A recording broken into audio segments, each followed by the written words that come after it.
2 electron, इसका double यानी कि इसका 2 का मल्टीपल, 3 जाएंगे तो 3 मल्टीपल, 4 जाएंगे तो 4 मल्टीपल, ऐसा चलता जाएगा। तो सोचो, तो इसके ऊपर अगर टोटल चार्ज आपको निकालना है तो हम यहाँ लिखेंगे चार्ज यानी कि टोटल चार्ज, कि इसके ऊपर कितना आ रहा है, कितना इलेक्ट्रॉन ला रहा है, 1 ला रहा है। एक के साथ कितना आता है, इतना आता है, 1.6 into 10 to the power minus 19 coulomb. सोचो अगर 2 होते तो 2 multiplied 1.6 into 10 to the power minus 19 coulomb. 3 हो तो मतलब 3, मतलब हम एक चीज यहां पर देख रहे हैं कि जो चार्ज आ रहा है वो इसका मल्टीपल आते रहता है, ये चेंज नहीं हो रहा है, ये फिक्स्ड क्वांटिटी है। ऑयल ड्रॉप एक्सपेरिमेंट में यही बताया गया है मिलिकन साहब ने कि हर एक बूंद पर जो चार्ज आ रहा था वो इसका मल्टीपल आ रहा था। एक ड्रॉप आई, उस पर चार्ज काउंट किया, उन्होंने देखा कि अच्छा इतना चार्ज है, 1.6 into 10 to the power minus 19। दो ड्रॉप आई ऑयल की, जो 2 ड्रॉप आई उसमें उन्होंने काउंट किया तो उसका 2 टाइम मल्टीपल आया। फिर 3 ड्रॉप में देखा 3 टाइम मल्टीपल आया। तो उन्हें बताया कि यार जिन्होंने भी ये चार्ज का कंसेप्ट दिया बिल्कुल करेक्ट है, 1.6 into 10 to the power minus 19 जो है ना वो सही है, ये गलत नहीं है। तो ऐसे करते करते करते करते हम n नंबर ऑफ इलेक्ट्रॉन ले जाने लगे और ये हो गया 1.6 into 10 to the power minus 19 coulomb, और ये हो जाएगा टोटल चार्ज भाई साहब। तो टोटल चार्ज को क्या मैं Q से रिप्रेजेंट कर दूं?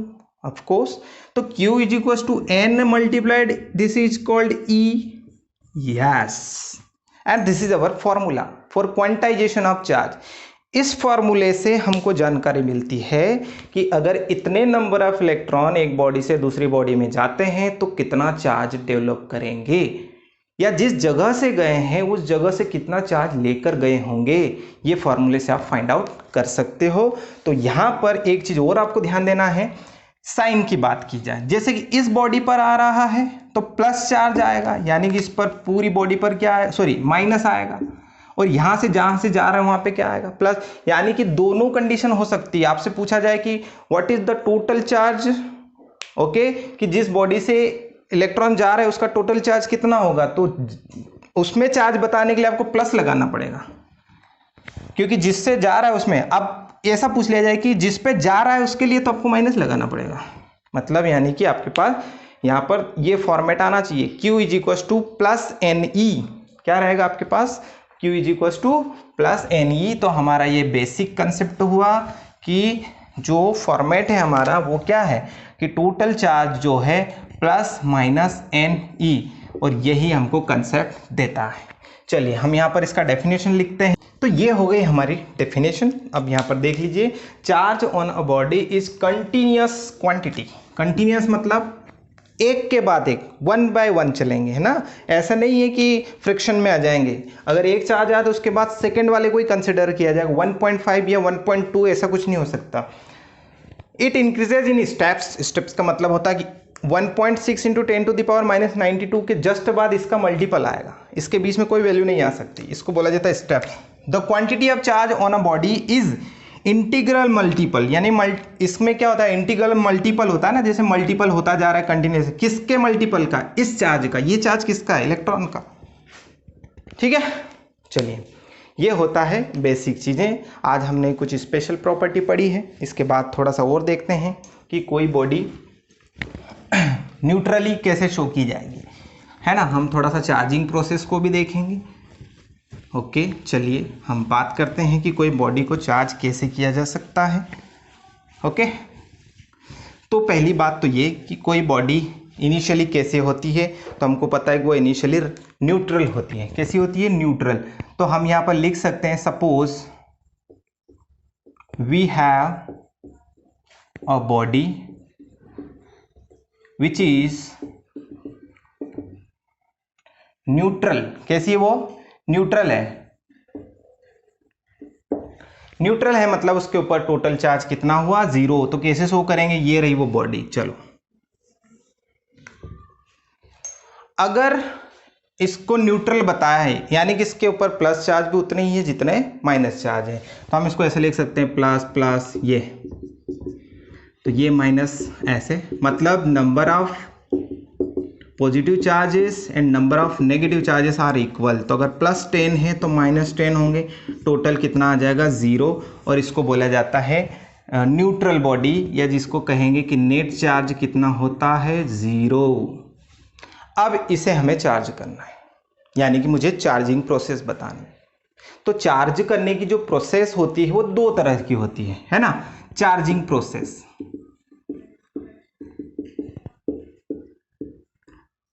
चार्जिंग प्रोसेसेस, है ना।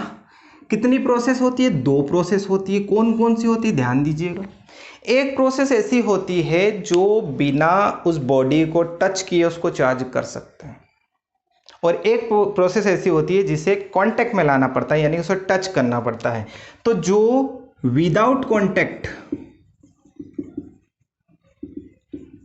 कांटेक्ट जो चार्ज हो, उस प्रोसेस का नाम होता है इंडक्शन।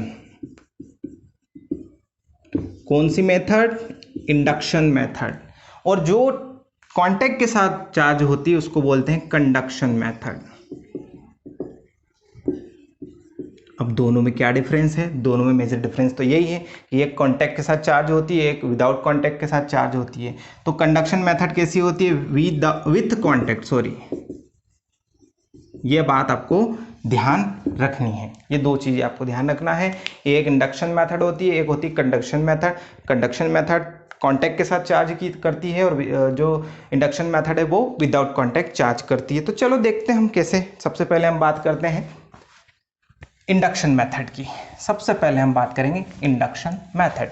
तो चलिए इंडक्शन मेथड देखते हैं क्या है। इंडक्शन मेथड, ध्यान देना मेरी बात पे ध्यान से, है ना। सपोज आपके पास एक पॉजिटिवली चार्ज बॉडी है, ऑलरेडी चार्ज है, मतलब उसके अंदर चार्ज बता दूं, इसका मतलब समझ लेना कि उनके जो मैग्नीट्यूड थे प्लस चार्ज और माइनस चार्ज का वो डिस्टर्ब हो चुका है, यानी कि किसी एक का ज़्यादा होगा। कोई बॉडी पॉजिटिवली चार्ज है, इसका मतलब पॉजिटिव चार्ज उसमें ज़्यादा है, नेगेटिव कम है। तो हमारे पास एक बॉडी है और वो चार्ज है, ये इस तरह की एक बॉडी है और इस पॉजिटिवली चार्ज, इसलिए मैं इसके ऊपर सारे चार्जेस कैसे बना दूंगा, पॉजिटिवली चार्ज। ठीक है। अब एक बॉडी जो न्यूट्रल है इस तरह की, अभी जस्ट मैंने आपको बताया था, ये एक बॉडी जो है न्यूट्रल है। न्यूट्रल का मतलब होता है कि जिसमें जितने उसमें पॉजिटिव हैं उतने ही उसमें नेगेटिव चार्जेस हैं, तो इसलिए इसका क्यू नेट जो होगा वो कितना होगा, 0। अब क्या करते हैं, ये तो हो गया आपका स्टेप नंबर 1। स्टेप नंबर 2 में हम क्या करते हैं, इस चार्ज बॉडी को इसके पास लाते हैं। इसके पास लाने में हमें क्या कुछ प्रोसेस यहाँ देखने को मिलती है, वो क्या होती है, ध्यान देना मेरी बात पे, देखना। अब मैं इस बॉडी को इसके पास लेकर आता हूँ, मैं इसी में बता देता हूँ आपको कि जब मैं इसको इसके पास में लेकर आता हूँ पॉजिटिवली चार्ज बॉडी को, जो कि पॉजिटिवली चार्ज बॉडी है, और यहाँ पर ये वाली बॉडी है पास में, देखो मैंने कांटेक्ट नहीं कराया। अब प्लस चार्ज है और हमने एक कहानी पढ़ी हुई है कि प्लस चार्ज से प्लस चार्ज, यानी कि सेम चार्ज एक दूसरे से रिपल करते हैं, जबकि ऑपोजिट चार्ज अट्रैक्ट करते हैं। तो सोचो, इसके जो अभी तक रेंडमली चार्जेस घूम रहे थे, इन्होंने देखा कि प्लस वाली बॉडी आ रही, तो माइनस सारे सारे इधर दौड़ के आ गए इस तरफ, तो प्लस किधर चले गए होंगे, इस तरफ। चार्जेस का सेपरेशन हो गया। क्या हो गया यहाँ पर, चार्जेस का सेपरेशन, और इस मेथड को बोलते हैं पोलराइजेशन ऑफ चार्ज। मतलब किसी बॉडी में अगर चार्ज सेपरेट हो जाते हैं किसी एक्सटर्नल बॉडी, चार्ज बॉडी के कारण, तो हम ये कहेंगे कि उस बॉडी में एक प्रोसेस हो रही है, उस प्रोसेस का नाम है पोलराइजेशन। तो ऐसा हो गया भाई साहब। चलो ठीक है, ये हो गया स्टेप नंबर 2, ये स्टेप नंबर 1। तो स्टेप नंबर 1 में हमने कुछ नहीं, उनको पास में रखा था। स्टेप 2 में करीब लेकर गए, हमने देखा पोलराइजेशन हो गया। अब थोड़ी देर बाद देखना हमने क्या करना है, हमने एक तरकीब सोची कि अगर इस बॉडी को मैं ऐसा ग्राउंडेड कर दूं, क्या होगा इसको ग्राउंड करने से। ध्यान देना मेरी बात में, ग्राउंड मतलब जमीन से जोड़ देना। जमीन में नंबर ऑफ चार्जेस, नेगेटिवली जो चार्जेस हैं और पॉजिटिवली चार्जेस की भरमार है, मतलब आप उसमें कितने भी चार्जेस दे सकते हो, एक समुद्र जैसा है, एक लोटा पानी ले लोगे कोई फर्क नहीं पड़ेगा। तो जितने चार्जेस देना चाहते हो दे दीजिए, जितने चार्जेस लेना चाहते हो ले लीजिए। तो सोचो, इसमें कौन है, इलेक्ट्रॉन भी है, यानी कि नेगेटिव चार्ज भी और पॉजिटिव चार्ज भी है। अब हम ये चाहते हैं कि ये जो प्लस प्लस प्लस हैं ये गायब हो जाए। अगर ये गायब हो गए तो फिर इस बॉडी में बचता है क्या है, नेगेटिव, यानी कि वो बॉडी चार्ज हो जाएगी। नेगेटिव चार्ज आ गया, इसका मतलब वो बॉडी क्या हो जाएगी। तो इनको हटाने के लिए हमने क्या करा, इसको जमीन से जोड़ दिया। जमीन से जो इलेक्ट्रॉन यानी कि नेगेटिव चार्ज है, उन्होंने देखा कि यार पॉजिटिव उधर कोई ना कोई है, तो दौड़ के चले गए। कौन गए, इलेक्ट्रॉन। दौड़ता कौन है, इलेक्ट्रॉन। एक बॉडी से दूसरी बॉडी पर जाता कौन है, इलेक्ट्रॉन ही है। और हम बोल देते हैं कि प्लस चार्ज, लेकिन प्लस चार्ज किसके कारण डेवलप होता है, इलेक्ट्रॉन के जाने से। तो ये इलेक्ट्रॉन यहाँ से निकला, ये गया, कितने प्लस हैं, 1 2 3 4 5 इलेक्ट्रॉन आए और इनको डिस्ट्रॉय कर दिया। कैसे, +5 और -5 इलेक्ट्रॉन हो गए होंगे, तो टोटल कितना आना चाहिए, आंसर 0। तो ये इलेक्ट्रॉनों ने आकर इनको टर्मिनेट कर दिया, अल्टीमेटली ये खत्म हो गए। अब इस बॉडी में देखो क्या बचता है। इस बॉडी में हमने देखा कि यहाँ तो ये प्लस प्लस ही था, इसमें तो कोई चेंजेस आया ही नहीं। लेकिन इस वाली बॉडी में स्टेप नंबर 3 है, इसमें हमने देखा कि अब क्या बच रहे हैं भाई साहब, अब इसको हटा लो। ये बॉडी क्या हो गई, now this is charged body. इसको अब हम नया नाम क्या देंगे कि ये तो चार्ज हो गई, ऑफकोर्स चार्ज हो गई। तो इस तरह की जो मेथड है, इस मेथड का नाम है इंडक्शन मेथड, यानी कि विदाउट कांटेक्ट अगर मैं कोई बॉडी को चार्ज कर लेता हूं तो उसका जो नाम होता है वो होता है इंडक्शन मेथड। चलिए कंडक्शन भी देख ही लो, है ना। तो कंडक्शन मेथड क्या होती है इसके बाद हम देख लेते हैं, उसमें कांटेक्ट से काम होंगे, ठीक है। जो नेक्स्ट मेथड है वो है कंडक्शन मेथड, एंड सेकेंड जो है हमारे पास कंडक्शन मेथड।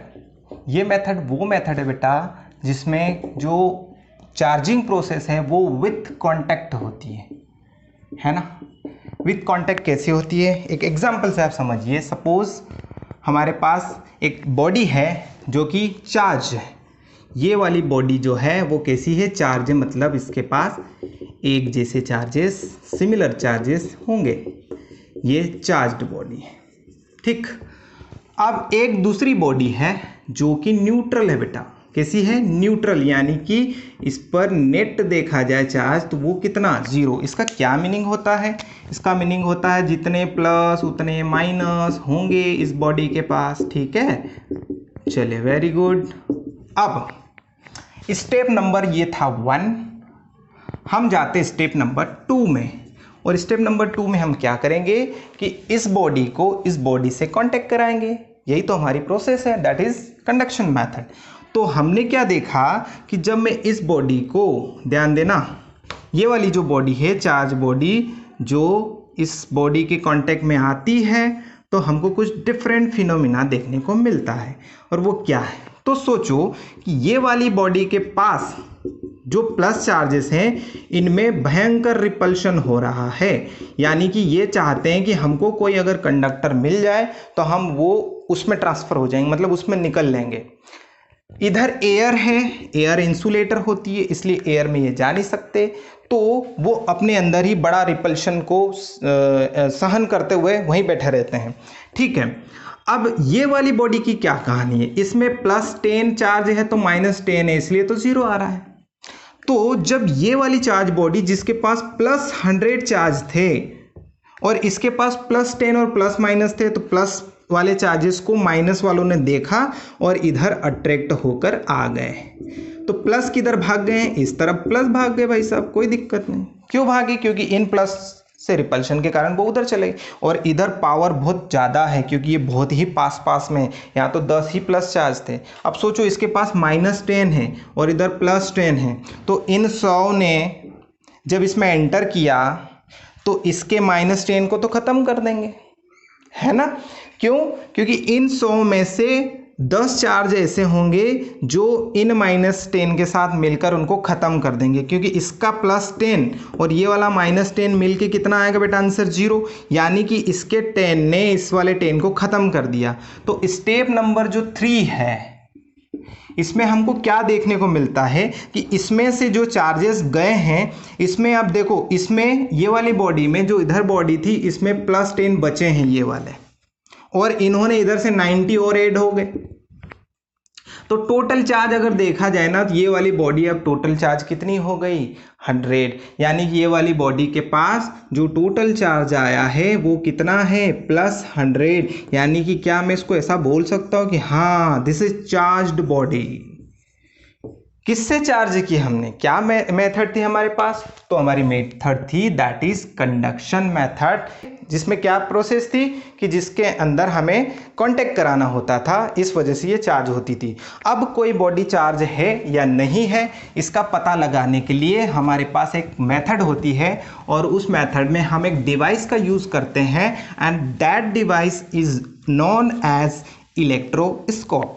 इलेक्ट्रोस्कोप वो डिवाइस होता है जिसकी एक स्पेशल तरह से डिजाइन की जाती है, इलेक्ट्रोस्कोप।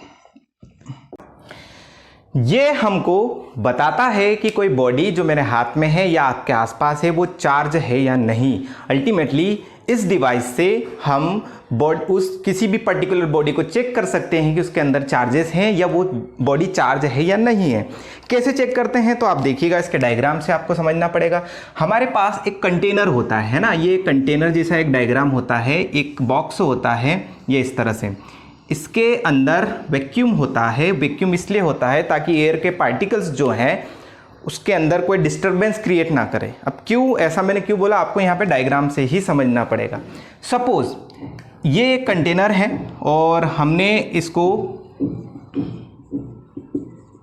ये हो गया हमारा कंटेनर को पैक किया हुआ है, लेकिन यहाँ से थोड़ा सा उसको होल करके हमने एक रोड जो कि कंडक्टिंग रोड होती है ये ऐसे अंदर की तरफ भेज दी है, ये इस तरह से, राइट।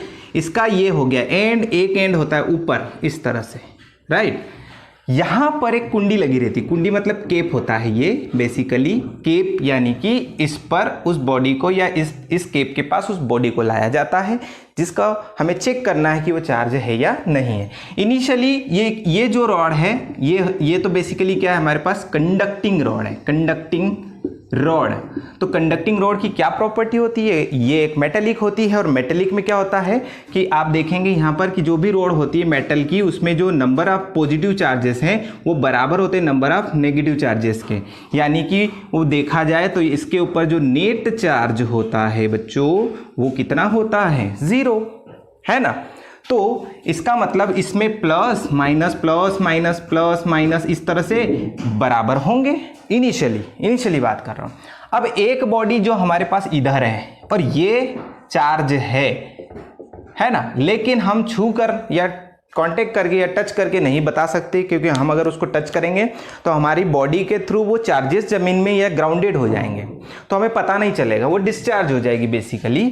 तो हमने इसको किसी इंसुलेटेड मटेरियल से इसको पकड़ा और इसको पकड़ के जब इसके पास में लेकर आता हूं तो मैं इसके अंदर जो कि एक फॉइल लगी रहती है, किसकी, गोल्ड की फॉइल। और गोल्ड की फॉइल्स जो होती है वो बहुत ही पतली होती है, वो इसलिए ही उसको लिया जाता है क्योंकि गोल्ड एक ऐसा मटेरियल है जिसको चाहे मर्जी आप थीन करते चली जाइए, उसके एटम के साइज तक वो थीन हो सकता है, यानी कि 10⁻⁻15 का उसका साइज हो सकता है।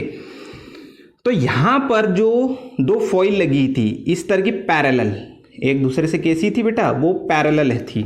जब मैं बॉडी को यानी कि ये चार्ज्ड बॉडी जो है इसको दूर रखता हूं तब ये ऐसी एक्शन देखने को मिलती है, लेकिन जब मैं इसको उठा के यहां लाता हूं तो बच्चों उसके बाद का एक्शन मजेदार है। तो क्या होगा, ध्यान दीजिए, अगर ये बॉडी को उठा के मैं यहां ले आया, अल्टीमेटली ये plus plus plus plus plus, यानी कि वो बॉडी उठा के मैं यहां ले आया। अब क्या एक्शन देखने को मिलेगी, ध्यान दीजिए, जब इनिशियली देखा कि रेंडमली चार्जेस ऐसे थे, लेकिन एक चार्ज प्लस चार्ज को देखकर माइनस चार्ज उसकी तरफ अट्रैक्ट हो जाएंगे, और जैसे ही माइनस चार्ज अट्रैक्ट होंगे हम क्या देखते हैं कि इस कुंडी की तरफ यानी कि इस केप की तरफ सारे माइनस चार्ज इधर दौड़ के चले आए इसके अंदर के। मान लीजिए इसके अंदर +10 चार्ज थे तो -10 भी होंगे, तो -10 इधर आ गए, ये तो +10 इधर भागे होंगे क्योंकि प्लस उनको क्या करेगा, धक्का मारेगा, तो ये दूर भागे, ये दूर भागकर कहां आ गए, इस फॉइल पर आ गए। अब दोनों फॉइल पर प्लस प्लस, तो सोचो क्या दोनों प्लस प्लस ऐसे रह सकते हैं, कभी नहीं रहेंगे, इनके बीच में रिपल्शन आ जाएगा, रिपल्शन की वजह से ये दूर भागेंगे, अल्टीमेटली ये फॉइल इधर भागेगी और ये फॉइल इधर भागेगी। अल्टीमेटली हमको यहाँ पे क्या देखने को मिला, दैट इज रिपल्शन फोर्स। और रिपल्शन फोर्स जब जब हमको दिख जाएगा तब हम क्या समझेंगे कि भाई जो आप बॉडी लेकर आ रहे हो वो कैसी है, वो चार्ज है। सोचो अगर चार्ज बॉडी नहीं होती तो क्या रिपल्शन होता, कभी नहीं होता, है ना। अब सोचो कि अगर मैं इसकी जगह नेगेटिव वाली बॉडी ले आता तो क्या होता भाई साहब, तो जस्ट इसका अपोजिट, इस समय इसके पास माइनस चार्ज आए थे दौड़ के, अब कौन आ जाएंगे, प्लस प्लस आ जाएंगे सारे, और माइनस सारे के सारे इधर भाग के चले आएंगे। तो भी हम क्या देखते हैं कि दोनों फॉइल पर क्या हो चुका है, सेम चार्ज वापस क्या करेंगे, रिपल्शन। अल्टीमेटली इस जार के अंदर, इस कंटेनर के अंदर आपको रिपल्शन ही दिखेगा। तो आप समझ जाइएगा कि जो बॉडी लाई जा रही है कैप के पास वो चार्ज बॉडी है ना। तो इससे हम ऐसा पता लगा सकते हैं। यहां पर जो होती है ये होती है गोल्ड फॉइल, है ना, ये दो गोल्ड फॉइल्स होती है, बहुत ही थीन होती है, थीन, ताकि बहुत आसानी से, यानी कि बहुत कम चार्ज भी अगर आएगा ना तो भी वो फैल जाएगी। अगर मान लो हेवी हमने ले ली तो क्या होगा, एक दिक्कत आ जाएगी कि भाई इतना चार्ज मतलब सफिशिएंट नहीं है कि इतनी हैवी बॉडी को दूर धका सके। सो ये एक डिवाइस होता है जिसके बारे में मैंने आपको पूरा डिस्क्रिप्शन दिया है। तो मेरे प्यारे बच्चों, आज हमने इलेक्ट्रोस्कोप तक टॉपिक को कंप्लीट कर लिया है। अगला जो हमारा जो टॉपिक होगा वो और भी इंटरेस्टिंग होगा, यानी कि अब आपको सारे टॉपिक्स जो है वो इंटरेस्टिंग मिलेंगे और बड़ा ही मज़ा आएगा उनको पढ़ने में, क्योंकि सारी चीज़ें आपके सामने प्रैक्टिकली होगी, यानी कि आपको पूरा इमेजिनेशन ऐसा कराया जाएगा जिससे कि आप अपनी डेली लाइफ से उन सारे एग्जाम्पल्स को जोड़ सकते हो। तो बच्चों, इस वीडियो को ज़्यादा से ज़्यादा शेयर कीजिएगा ताकि अपने दोस्त अच्छे से फिजिक्स को पढ़ पाए, और मेरे चैनल को सब्सक्राइब जरूर कर लीजिएगा। Thank you so much, have a good day.